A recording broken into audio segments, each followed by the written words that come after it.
ოკუპირებულ აფხაზეთში საწვავის შეტანის ფაქტთან დაკავშირებით შეფასებები კეთდება. პარტია გირჩი ფიქრობს, რომ მთავრობის კონტროლის გარეშე მსგავსი გადაწყვეტილებები არ მიიღება. მმართველი გუნდი კი აცხადებს, რომ საწვავის შეტანა ოკუპირებულ აფხაზეთში ბიზნესის გადაწყვეტილება იყო.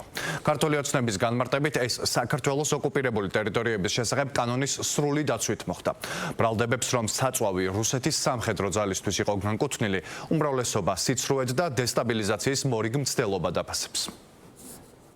თუ ლაპარაკობთ დახმარებაზე ჩვენი თანამოქალაქეების გალში, კიდევ ერთხელ შეგახსენებთ, რომ გალში ქართული სკოლები დახურეს, ქართული პროგრამები აკრძალეს, მათ შორის ქართული ლიტერატურა გაანადგურეს და თანამედროვე გულაგად აქციეს ჩვენი თანამოქალაქეებისთვის გალში საოკუპაციო ძალებმა ცხოვრება და ამასთან დაკავშირებით არც ერთი ნაბიჯი არ გადაუდგავს ქართულ ოცნებას, ახლაც კი გრძელდება ეს ტერორი და რეპრესია ჩვენი თანამოქალაქეების მიმართ და ამ დროს ლაპარაკი რაღაცა ჰუმანიტარულ აქტზე არის სასაცილო. ჩვენთვის ნებისმიერი ჰუმანიტარული აქტი, რომელიც მიმართულია იმისთვის, რომ დავეხმაროთ საქართველოს მოქალაქეებს აფხაზეთში და ჩვენს აფხაზ მოქალაქეებს, იმიტომ რომ ეს არის საქართველოს ტერიტორია, რა თქმა უნდა, მისასალმებელია და ჩვენი პარტია ყოველთვის მივესალმებოდით სახალხო დიპლომატიას, რა ფორმითაც არ უნდა ყოფილიყო ეს გამოხატული, მაგრამ საქართველოს მოქალაქეები და ჩვენ ვითხოვთ გამჭვირვალობას, ამიტომ ჩვენ უკვე მივმართეთ კობახიძეს,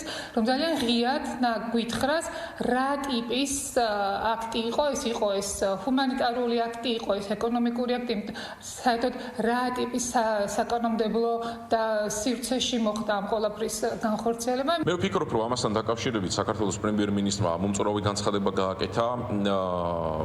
მე ამაზე მეტრს ვერ მოგახსენებთ, ვინაიდან ამ საკითხთან დაკავშირებით მე თავად არა ვარ ინფორმირებული თუ როგორ მოხდა და რა გზებით მოხდა საწვავის შეტანა აფხაზეთში, თუმცა ის რაოდენობა საწვავისა, რაც იქნა გაჟღერებული, სრულიად ლოგიკურია, რომ იმ რეგიონისთვის, ამ შემთხვევაში აფხაზეთზე მაქვს საუბარი, იყოს საკმარისი მოხმარებისთვის, აფხაზეთიდან რუსეთის საჭიროებებისთვის ნავთობის შეტანა ცოტა ზღაპარი მგონია და ამ მიმართულებით ბრალდებებს რა თქმა უნდა ჩვენ ვერ გავიზიარებთ, ეს არის სრული პროვოკაცია და აბსოლუტურად აბსურდული ბრალდება.